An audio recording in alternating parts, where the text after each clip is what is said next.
son of a bitch is ignoring me. Hey, Lucky! Wake up!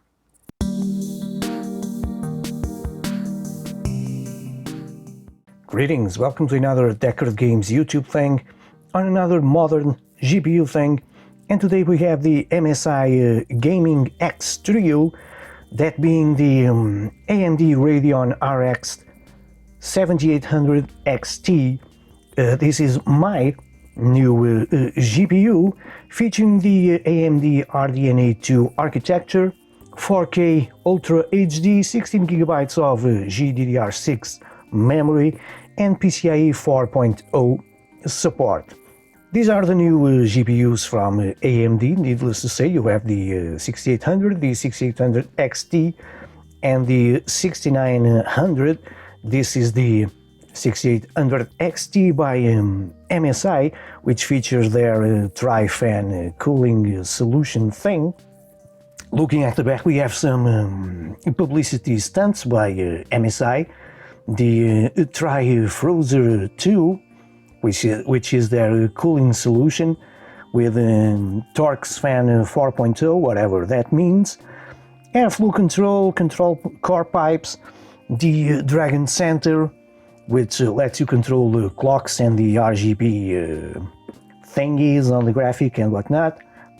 And it has some features, the AMD RDNA2 architecture, DirectX 12 Ultimate, hardware ray tracing, which, well, it is DirectX ray tracing, 7nm GPU, GDDR6 memory, PCIe 4.0, AMD FreeSync, obviously. It has two display ports, 1.4, HDMI 2.1, video streaming at 8K, whatever, VR, AMD Fidelity FX, this is all with the drivers and stuff, so yeah, let's open up this freaking big box and see what we get.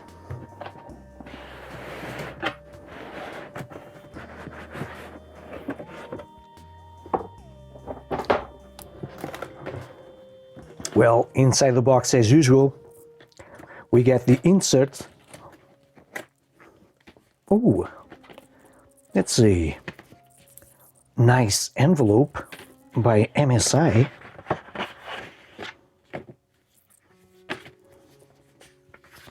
What is this? Ah, the MSI graphics card quick user's guide. Useless. How to upgrade your PC with a new graphics card.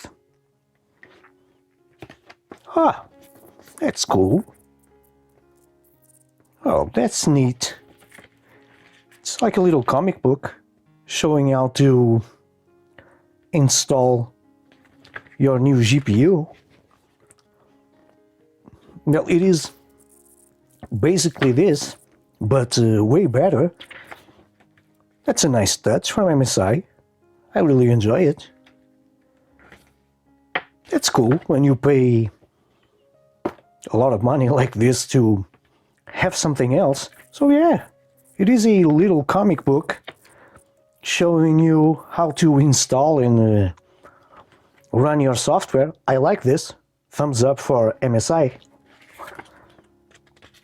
We have a installation guide, graphics card support bracket. Oh yeah, this comes with a bracket. Another thing that it is welcome, another addition when you spend this kind of money. A catalog, MSI for gamers and creators. And a thank you for choosing MSI products. Sure, thank you for giving us money. And well, that's it from the envelope. Let's put things back inside. Again, just a simple thing, but it's cool. Kudos for MSI for doing this. Yeah. And here we have the card. No, this is the bracket. I believe this is for the bracket itself. let's open this.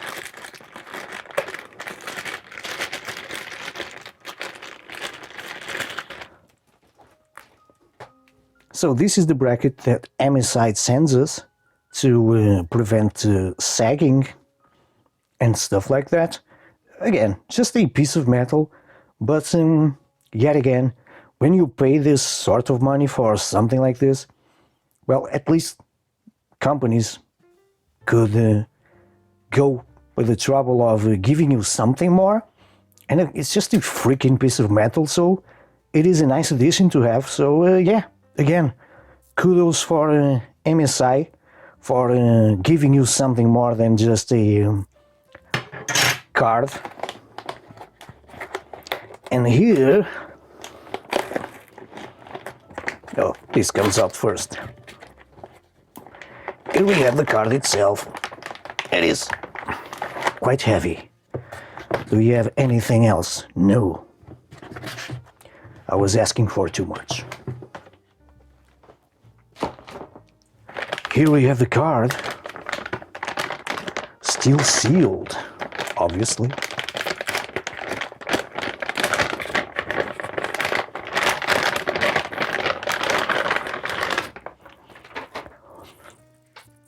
And look at this freaking monster.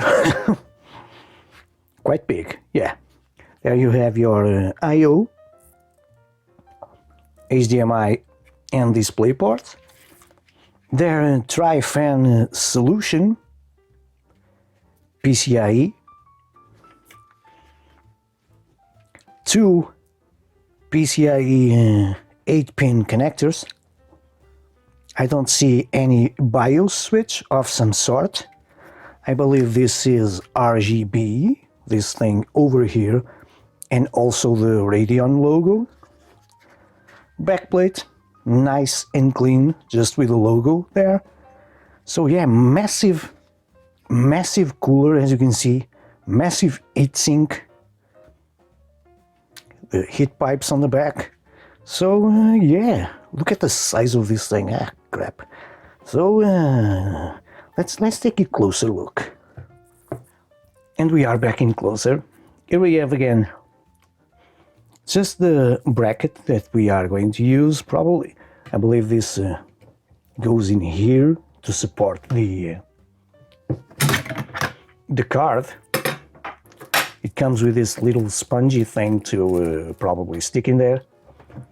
And here we have the massive card. Look at that freaking heatsink.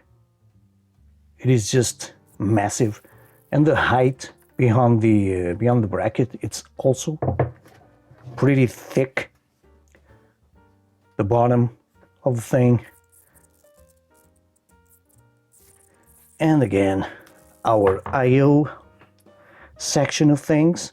We have one HDMI, display port, and display port, 3 display ports, 1 HDMI, and I don't know, it just looks sick.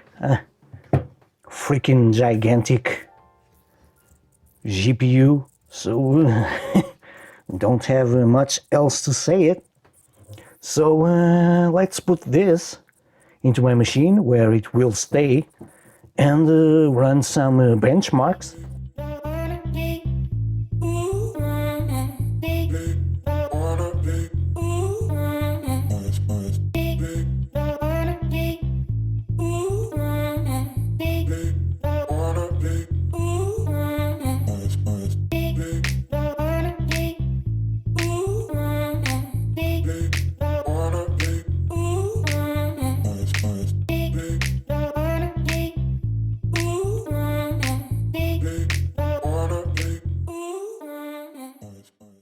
Hey, and we are back with our GPU in place, and I usually don't do anything on these review videos about RGB, but in this case it is different because while I was installing the drivers and stuff, I also installed MSI Dragon Center, and while I was changing the light to white, as you can see there, I came across a little option here which is called voice command, which apparently lets you speak to your freaking GPU to change the light.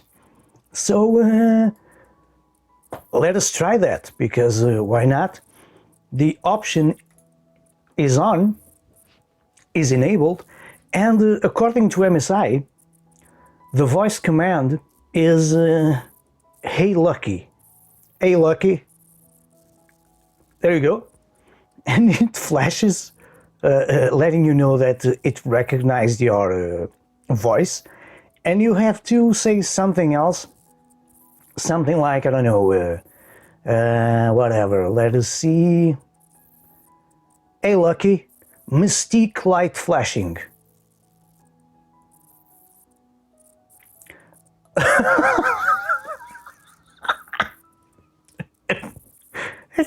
I don't know. The guys at MSI couldn't come up with anything better than Hey Lucky, because I don't know, dude. It just sounds dirty. It sounds like I'm making a move on my computer. No, hey Lucky, how are you today? And it recognized it. I don't know. Hey Lucky, Mystique Light Rainbow.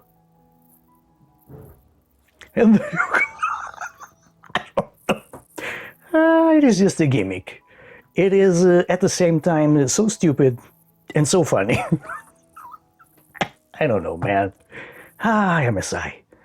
Son of a bitch is ignoring me. Hey, Lucky. Wake up. Hey, Lucky. Cool stuff. You have the little bar in there, the MSI logo, and some stripes on the face of the card. So, yeah. I guess this is it for the RGB Hey Lucky part of things. It is time to look at numbers. And so the time has come to throw some numbers at the screen. As usual, we are going to go game by game, and in each game we are going to run 3 resolutions, 1080p, 1440p and 4K, to see how it scales. Kicking things off, we have Borderlands 3, a DirectX 12 game at ultra settings. At 1080p we get an average of 134 frames per second, with a minimum of 103. 1440p gets an average of 121 frames per second, with a minimum of 62 1% lows. And going 4K we get 126 frames per second on average, with 38 1% lows. Next on the list is Cyberpunk 2077 at the Ultra preset and high settings. At 1080p Cyberpunk gets an average of 92 frames per second, with 63 1% lows. At 1440p, average frames per second drop to 61, which is still playable, with 44 1% lows. Scaling to 4K, average frames per second are almost cut in half, going to 30, with a minimum of 25 1% lows. Next up is Control, quite the demanding game as we all know, with ultra settings but with no ray tracing. At 1080p, Control gets an average of 153 frames per second, with 106 1% lows, very playable at this resolution. At 1440p, average frames per second drop to 99, which is still very much playable, with 79 1% lows. Scaling to 4K, average frames per second are almost cut in half, going to 49, with a minimum of 45 and 43 1% lows. Continuing with Control, but this time with ray tracing on, at 1080p Control gets an average of 91 frames per second, with 66 1% lows, again very playable at this resolution. At 1440p, average frames per second drop to 58, which is still playable, with 49 1% lows. Scaling to 4K, average frames per second drop again, going to 30, with 26 1% lows. Here's a quick comparison chart on performance loss with and without ray tracing while playing Control. At the bottom are the numbers without ray tracing, and on top with ray tracing turned on.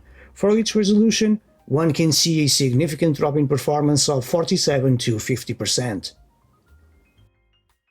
Up next we have Death Stranding running at very high settings. At 1080p, Death Stranding gets an average of 175 frames per second with 148 1% lows. Going to 1440p, average frames drop to 158 with 112 1% lows. Going up to 4K, we get 131 frames per second on average with 96 1% lows. Death Stranding, as the numbers show, is playable in every resolution. Next game is Doom Eternal running the Vulkan API at Ultra Nightmare settings. At 1080p, Doom gets an average of 330 frames per second with 236 1% lows.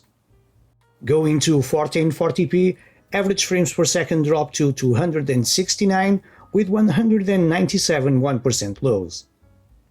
Going up again to 4K, Doom gets 144 frames per second on average and 105 1% lows. As usual, I always say that Doom doesn't count because Vulkan can run on a Tamagotchi, but people seem to enjoy it, so here it is. Up next we have GTA 5, the only DirectX 11 game on the list, running at max settings. 1080p gets an average of 126 frames per second.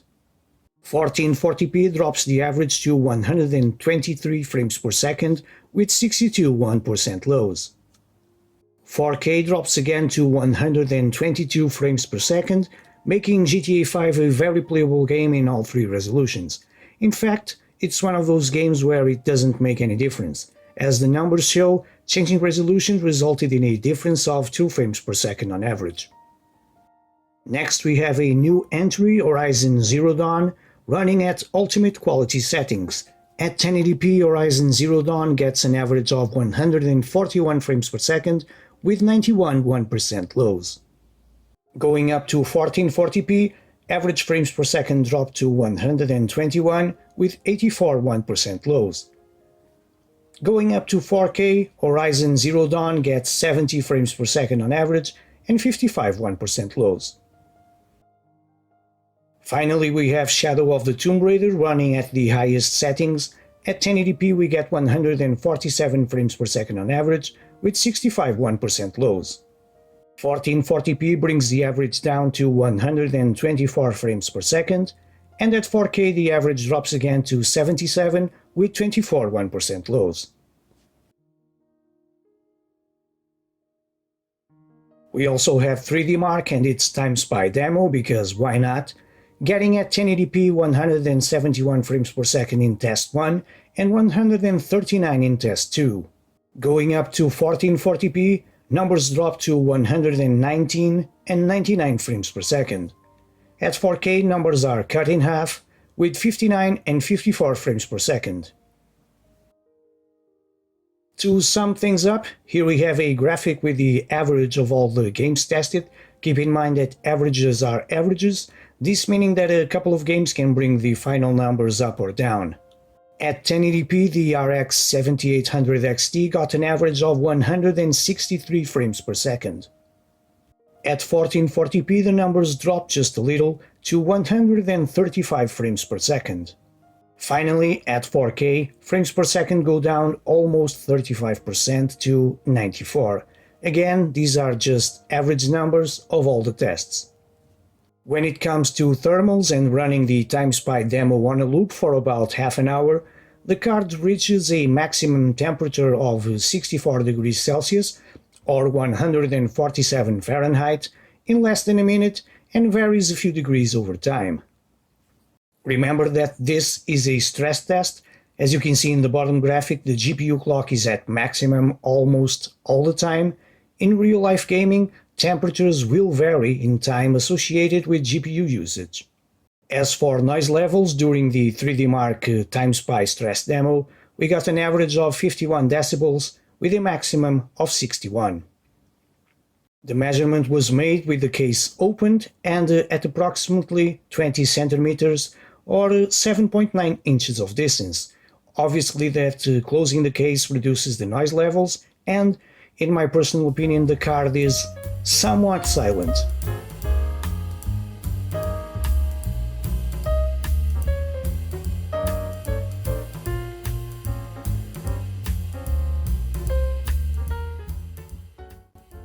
And so this is it for another video. In this case, a video about the MSI Radeon RX 6800 XT, the new cards from AMD. Hope you enjoyed it. Let me know in the comment section below what do you think of this card, and well, what do you think of all the shortage of cards, because well, they are not easy to find. And leave a like in this video, because well, I like your likes. Don't forget to subscribe to the channel around here somewhere, because your support is always very much appreciated. Remember that you can follow me on social media if you want to, where I post every I don't know, things that come to mind, including photos of what I'm doing and hints and stuff like that. As always, thank you very much for watching this thing that you just did, and until my next video, please do take care.